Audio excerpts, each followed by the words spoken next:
Muy buenos días, estimados alumnos. En el día de hoy desarrollaremos nuestro laboratorio virtual correspondiente a la práctica número 10, actividad enzimática. Empecemos. Nuestros objetivos en el día de hoy serán comprobar la presencia y actividad de enzimas en un tejido animal y vegetal, evaluando el efecto de la temperatura y el pH sobre la actividad de estas enzimas y evaluando la importancia de las enzimas en la homeostasis celular. De nuestras clases teóricas sabemos que las enzimas son proteínas que se encargan de catalizar reacciones químicas en los seres vivos. La sustancia sobre la que actúa una enzima recibe el nombre de sustrato y se convierte en uno o más productos al ocurrir la reacción. El sitio activo es la región específica de la enzima donde se unen con uno o más sustratos específicos. Los factores que afectan la estructura de las proteínas también afectan la función o actividad de las enzimas. Algunos incluyen la temperatura, el pH, la concentración del sustrato y la salinidad. Altas temperaturas, altos pHs o demasiados bajos rompen ciertos enlaces en las moléculas proteicas, provocando un cambio en la forma de la molécula, un proceso que se denomina desnaturalización. En el laboratorio del día de hoy trabajaremos con dos enzimas, la primera de las cuales, la catalasa, es una enzima que se encuentra en las células de tejidos animales como el hígado y vegetales como la papa y el tomate. La función de esta enzima es catalizar la descomposición del peróxido de hidrógeno, un compuesto tóxico producido durante el metabolismo celular, en agua y oxígeno. En la figura número 1 observamos una reacción de catalasa positiva y negativa. En presencia del peróxido de hidrógeno, una reacción positiva producirá un burbujeo característico. Precisamente estas burbujas corresponden al oxígeno que se libera durante la reacción, mientras que en una reacción negativa no ocurrirá ningún burbujeo ni ningún cambio evidente. La existencia de catalasa en tejidos animales se aprovecha para utilizar el agua oxigenada como un desinfectante sobre heridas. Como muchas de las bacterias que causan infecciones son anaerobias, estas mueren con el desprendimiento de este oxígeno que se produce cuando la catalasa de los tejidos actúa sobre el agua oxigenada. La actividad catalítica de las enzimas es altamente dependiente de su estructura tridimensional. Generalmente hay una conformación nativa, que es la que la enzima tiene en el sitio en donde se encuentra y que es mantenida por diferentes enlaces y cohesiones entre los aminoácidos. Las modificaciones de estas condiciones óptimas llevan a la pérdida de la estructura tridimensional, causando el rompimiento de enlaces y puentes y desnaturalizando la proteína, haciéndola perder su función. Para el caso particular de la catalasa, observemos las gráficas de la izquierda. En la gráfica A evaluaremos cómo el pH afecta la actividad de la catalasa. Existe una variación por encima y por debajo de la cual la actividad de la catalasa sube pero también disminuye. Al pH en donde la enzima presenta una máxima actividad se le conoce como un pH óptimo, que puede interpretarse como el pH al cual la enzima tiene la conformación tridimensional que le permite la mayor actividad catalítica. Si este pH se modifica, disminuyéndolo o aumentándolo, se perderá la conformación nativa y la enzima ya no podrá catalizar adecuadamente. Ahora veamos la gráfica B, en donde evaluaremos el efecto de la temperatura. Si graficamos los puntos obtenidos a diferentes temperaturas, también obtendremos una temperatura óptima, una temperatura en donde la catalasa presenta su máxima actividad, es decir, una temperatura arriba o debajo de la cual la eficiencia de la enzima para catalizar disminuye rápidamente. Pero veamos toda esa actividad enzimática en un video.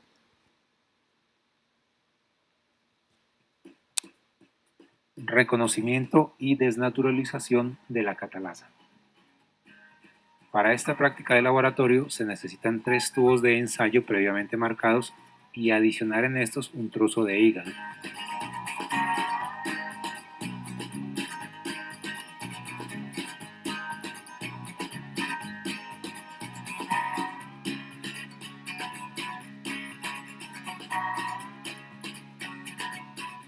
El tubo número 1 de ensayo se va a llevar a incubar en frío durante 10 minutos.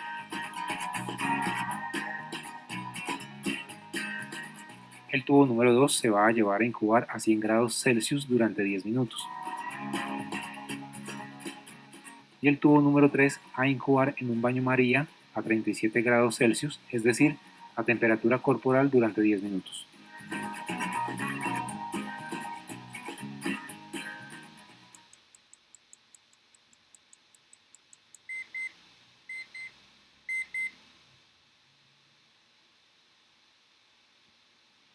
Pasados los 10 minutos de incubación, se colectan los tres tubos.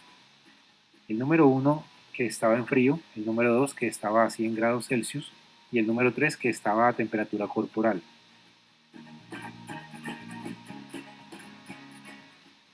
Luego a cada uno de los tubos se les adiciona 1 mililitro de peróxido de hidrógeno o agua oxigenada sin tocar la boquilla del tubo.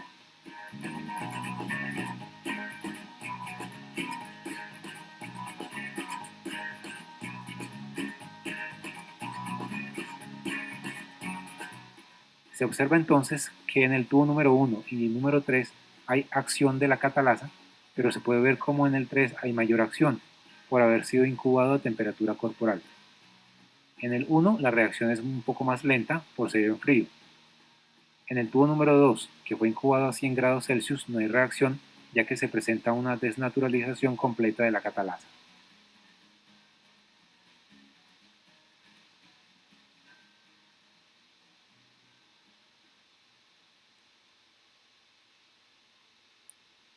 En el video hemos observado cómo el burbujeo puede ser mucho más lento o mucho más rápido, con muchas más burbujas o menos burbujas, dependiendo de las características a las que sometamos el tejido que contiene la catalasa. Con base en la anterior explicación, pensemos, ¿qué resultado tendríamos si hiciéramos el siguiente experimento? Rotularemos 4 tubos con papa en cuadros, papa triturada, hígado en cuadros, hígado triturado y nuestro blanco sin reacción con agua. Colocaremos en el primer tubo papa en cuadros y en el segundo papa triturada. En el tercero, hígado en cuadros y en el cuarto, hígado triturado. Finalmente, colocaremos 1 ml de agua destilada en el tubo rotulado con agua. A cada tubo adicionaremos 1 ml de agua oxigenada y observaremos el burbujeo tal y como se observaba en el video anterior, comparando la intensidad en cada uno de los tubos y completando la tabla de índice de reacción usando los números de 0 al 4 para describir cuál creen ustedes que será la intensidad de la reacción en cada tubo. De tal manera que podamos llenar esta tablilla de origen y índice de reacción. En nuestro control, en donde no existe actividad catalítica, el peróxido deberá tener una reacción de 0. Ustedes deberán entonces completar, según sus conocimientos y las explicaciones anteriores, cuál de estos 4 números deberá ir en cada casilla. ¿Consideran ustedes que la papa en cuadros tendrá una reacción lenta y con pocas burbujas o lenta y con burbujas? ¿Reaccionará rápidamente con muchas burbujas o muy rápidamente con muchas burbujas? Luego de llenar la tabla, respondamos las siguientes preguntas. ¿Qué tubos esperas que den positivo? ¿Qué muestras espera que dé un mayor burbujeo y por qué? ¿Esto está relacionado con que el hígado y la papa sean ricos en catalasa? ¿En cuál de los dos es más abundante esa actividad? ¿Cuál es la función de la catalasa hepática? En el siguiente procedimiento, probaremos algo que siempre decimos en teoría. Las enzimas no se modifican o dañan luego de reaccionar. Las enzimas se reutilizan y no son modificadas en el proceso catalítico. Para probar esta afirmación, vamos a reutilizar la catalasa. Del experimento anterior, ustedes han debido dilucidar cuál de los tubos dio positivo y qué tan positiva fue esa reacción. En el siguiente, vamos a suponer que con una pipeta vamos a sacar 1 ml del sobrenadante de uno de esos tubos, donde ustedes consideran que se observó la presencia de catalasa en el experimento anterior, y lo colocaremos en un tubo limpio que rotularemos con una R de reutilizado. Al R añadiremos luego 1 ml de agua oxigenada y observaremos la reacción anotando los resultados. Si es cierto que la catalasa puede ser reutilizada, ¿esperan ustedes que dé positivo nuevamente? En el siguiente procedimiento, trataremos ahora de desnaturalizar la catalasa evaluando temperatura y pH. ¿Qué resultado obtendríamos si hiciéramos el siguiente experimento? Tomando hígado en cuadros, lo colocaremos en un tubo de ensayo que rotularemos con la letra D de desnaturalización. A este hígado en cuadro adicionaremos un poco de agua y lo someteremos a baño María a 100 grados centígrados durante 10 o 15 minutos, tal y como vieron en el video introductorio. Una vez transcurridos los 15 minutos, vamos entonces a evaluar su actividad adicionando peróxido de hidrógeno. ¿Cuál creen ustedes que será el índice de reacción luego de hervir a 100 grados centígrados el hígado? ¿No habrá reacción? La reacción será muy lenta y con pocas burbujas, muy lenta con burbujas, rápida con muchas burbujas o muy rápida con muchas burbujas. Respondamos y analicemos teniendo en cuenta también las siguientes preguntas. ¿Esperarías que la reacción fuese la misma? ¿Cuál sería el índice de reacción? ¿Cuál es la temperatura óptima de trabajo de la catalasa? ¿Cómo creen que una temperatura de 100 grados centígrados afecta en la estructura de la catalasa y luego su función? Sigamos desnaturalizándola, ahora testando el poder del pH. Para esto, ¿qué resultado obtendríamos si hiciéramos el siguiente experimento? Tomemos dos tubos de ensayo. En uno adicionaremos hígado en cuadros, adicionando 1 ml de hidróxido de sodio. En el otro, también hígado en cuadros, adicionando 1 ml de ácido clorhídrico, para luego adicionar 1 ml de peróxido de hidrógeno. ¿Creen ustedes que la adición de hidróxido de sodio y de ácido clorhídrico afectarán la actividad de la catalasa en el hígado? Ahora llenemos esta tabla con el índice de reacción. ¿Cómo creen ustedes que reaccionará el hígado triturado en presencia del hidróxido de sodio? Utilicemos nuestra ya conocida escala.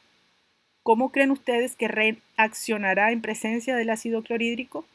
Utilicemos nuestra misma escala para establecer un índice de reacción. Pero también consideremos las siguientes preguntas. ¿Esperarían que la reacción fuese la misma? ¿Cuál sería el índice de reacción? ¿Cuál es el pH óptimo de la catalasa? ¿Y cómo creen que un aumento del pH adicionando hidróxido de sodio o una disminución adicionando ácido clorhídrico afecta la estructura de la catalasa y luego su función? Les había prometido utilizar una segunda enzima y ahora utilizaremos una enzima conocida como amilasa. La amilasa es una enzima que degrada el almidón y fue la primera enzima identificada y aislada por Anselm Paget en 1837. También tiene otros nombres, el más conocido, tialina. En el cuerpo humano, la amilasa se produce principalmente en las glándulas salivares, las glándulas parótidas y el páncreas, y su actividad enzimática máxima ocurre a un pH de 7. La amilasa cataliza la digestión de los carbohidratos, es decir, que en una reacción de hidrólisis digiere almidón o glucógeno y forma azúcares simples más sencillos. Para identificar su actividad, realicemos el siguiente experimento. Colocaremos en un tubo de ensayo 2 ml de solución de almidón al 1% y lo rotularemos como almidón. En otro tubo de ensayo, colocaremos 2 ml de esa solución de almidón al 1% y adicionaremos 2 ml de nuestra saliva, agitando y dejándolo reposar durante 25 minutos aproximadamente. Transcurrido este tiempo, agregaremos 2 gotas de Lugol a cada uno de los tubos. Observaremos y registraremos el resultado. ¿Qué resultado esperan obtener luego de la reacción del almidón con la saliva? ¿Por qué hacer una prueba de Lugol cuando una prueba de Lugol es positiva? ¿Cuál es la temperatura y pH óptimo de trabajo de la amilasa? ¿Para qué se usa una prueba de amilasa en sangre y orina en la medicina? ¿Y cuándo un paciente requiere este tipo de pruebas? ¿Quieres encontrar algún tipo de enfermedad cuando la pides o la ordenas? ¿Qué indica tener amilasa en sangre y en orina? Ahora responde el cuestionario de tu guía de laboratorio. Explique qué factores influyen sobre la catálisis enzimática y cómo lo hacen. ¿En qué consiste el complejo enzima-sustrato? ¿Qué son enzimas alostéricas y cuál es su papel en la homeostasis celular? ¿Qué gas se libera por acción de la catalasa? ¿Cuál es la diferencia en la intensidad de burbujeo entre los trozos de muestra cortada y de muestra triturada? ¿Por qué? De acuerdo a los experimentos realizados, ¿en qué condiciones trabaja en forma óptima la catalasa? Investigue sobre la acatalasemia. ¿Qué tipo de deficiencia es? ¿En qué poblaciones se presenta? Causas y consecuencias. Desarrolla este laboratorio virtual, escanéalo o respóndelo vía Word y entrégalo vía correo electrónico a tu profesor. Recuerda que la fecha de entrega es el 20 de abril. Gracias y buen trabajo.